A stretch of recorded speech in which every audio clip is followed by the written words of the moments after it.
जेवणाला आपण नाशिकमध्ये आल्यावर मी तरी जातो, पण आज खूप दिवसांनंतर 6 ते 7 महिन्यानंतर मी तिथं जातोय.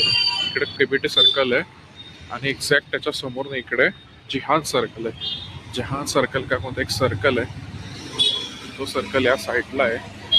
आपल्याला जायचं या साईडला.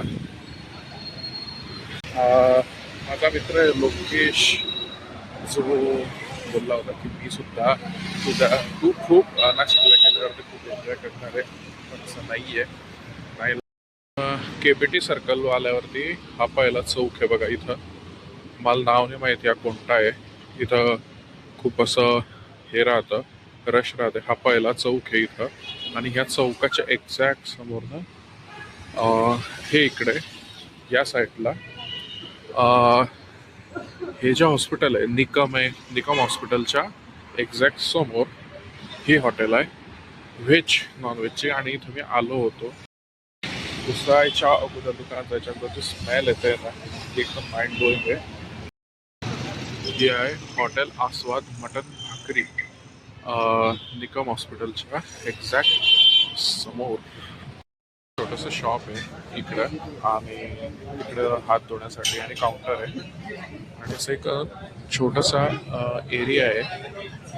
आणि याच्याकडे व्हेज नॉन व्हेजमध्ये मच्छी, मटन, चिकनचे खूप व्हरायटीज आहेत याच्यामध्ये. यामध्ये तुम्ही बघून बघून थकून जाणार एवढ्या क्वालिटीज आहे. आणि मला खायची एक स्पेशल जी मी आधी खाल्ली होती, त्यांना विचारलं तर ते म्हणत होते की मटन थाळी आणि चिकन थाळी, सुरमई थाळी, म्हणजे खूप व्हरायटीज आहे आमच्याकडे. फिश थाळीज आहे इकडे, आणि इकडे मटन थाळी, चिकन थाळी अवेलेबल आहे. तर मी त्यांना ऑर्डर केलेलं आहे स्पेशल मटन थाळी, 3 पीस ग्रेव्ही, 3 पीस फ्राय, खिमा वाटी, रसा वाटी, एक बॉईल अंडा, पापड, एक चपाती असं. कारण याच्यामध्ये ते मला बोलले की तुम्हाला फिश आधी चेक करावी लागेल, बघावी लागेल, मग ते तुम्हाला बनवून मिळेल असं याचं आहे. त्यामुळे इकडचे रेट हाय आहे. तेवढं आपल्याकडे टाईप कमी, त्यामुळे आपण ऑर्डर केली स्पेशल मटन थाळी. आणि सोलकडे घेऊया. जसं मटन थाळीचा एक स्नॅप टाकला, हॉटेलचा एक स्नॅप टाकला, तसं अनफॉर्च्युनेटली का होईना पण लोकेश दादांचा मेसेज आला की कोणती थाळी घेतली तुम्ही. म्हणजे स्नॅप कसाही टाका, लोकेश सर तुम्हाला नोटीस करणारच आहे. लोकेश दादा तुम्हाला नोटीस करणारच आहे, कारण लोकेश दादांना कधीच मटण खाऊ घालतो, पण लोकेश दादांचा तो योग येत नाही आहे, म्हणून लोकेश दादा दरवेळेस कुकताय असं म्हणायला काही हरकत नाही. इकडे मटन थाळी, चिकन थाळी, स्पेशल आणि इकडे ओपन किचन आहे, म्हणजे तुम्ही सर्व बघू शकता. आणि हायजेनिक आहे, म्हणजे हे घाण नाही वगैरे, सर्व चांगल्या पद्धतीने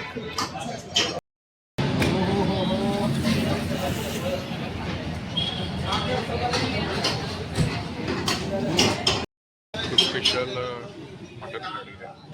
मटन रसा, सुकं मटन, ड्राईड राईस, पोळी, हा खीम आहे, आणि ही फिश सवसची चटणी काय असल्या तरी प्रकार, आणि हा रस्सा आहे, एक्स्ट्रा रस्सा आहे. आणि तुम्हाला पाहिजे कसं पोळीचे चार्जेस लागतील तिथं, कारण पोळीसाठी एक्स्ट्रा पैसे द्यावे लागतात. 2 पोळी भाकर किंवा 1 भाकर पोळी तुम्हाला मिळते, एक्स्ट्रासाठी तुम्हाला पैसे पेड करावे लागतील. अशी ही थाळी आहे. अराउंडली 600 रुपयापर्यंत जातील. आणि सोलकढी 50. सोलकढी पण ऑथेंटिक आहे, पण थोडी वेगळीच लागते. हा जो किमा आहे हा मटणाचा किमा, आणि याच्यापेक्षा चांगला मटणाचा किमा मी आजपर्यंत जो मटणाचा स्मेल, जो मटणाची टेस्ट आहे, तेच मटणाची चव आहे. कुठलाही ॲडिशनल मसाला नाही, थोडेसे मसाले मस्त बनवले मटणाचा किमा, एक नंबर आहे. आणि बिलकुल ऑथेंटिक चव येते.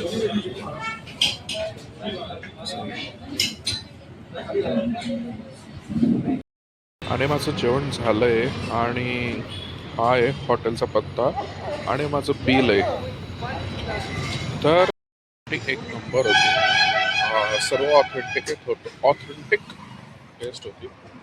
आणि टेस्ट पण खूप चांगली होती. जो आपण जो म्हणतो ना स्मेल आणि जे मटणाची चव आणि ते एक नंबर होती यार. बाईट जसं घरी खाता ना तसंच होतं. आणि लोकेश सरांनी मिस केलं आणि खूप म्हणजे खूप मिस करताय. कारण त्यांना असं वाटतं की यायला हवं होतं, पण काही कारणास्तव ती येऊ नाही शकते. माझं जेवण आता झालंय आणि मी जातोय परत रूमवरती. कारण थोडंसं वर्किंग आहे, थोडंसं PPTज आहे ज्या मला बनवायचं आहे. आणि अजीबो गरीब आहे की असं कोणीतरी हातामध्ये फोन घेऊन फिरतंय आणि ब्लॉग बनवतंय, तर लोक असे वेगळ्याच नजर पाहतात, खास करून मुली. आणि शहरांमध्ये नाईट आऊट जो राहतो ना, तो बघण्याची मजा वेगळी राहते. तुम्ही एन्जॉय करा आणि माझे ब्लॉग बघा, शेअर करा आणि सबस्क्राईबसुद्धा करा. लोकांना शेअर करत सांगा ब्लॉगमध्ये आणि लोकांना व्ह्यूजसुद्धा करत सांगा. मी घेतोय तुमच्यापासून विदाई आणि तुम्हाला माझे ब्लॉग बघण्यासाठी मी फ्री करतोय. असेच माझे ब्लॉग बघत चला. Good night. आणि उद्याचा अजून ब्लॉग येणार आहे, जाणार आहे संदीप फाउंडेशनला. आणि तिथं माझं एक्झामचं काम आहे, एवढं काही बघण्यासारखं नाही आहे तिथं. जो एक छोटासा ब्लॉग बनवेल, तिथून आल्यानंतर रूमवरती जाणार आहे आणि एक दिवस अजून नाशिकला स्टे करण्याचा आपला प्लॅन आहे अजून. बघूया काय होतं काय नाही. माझा ब्लॉग एन्जॉय करत राहा आणि चॅनलला सबस्क्राईब करत राहा. थँक्यू. Good night.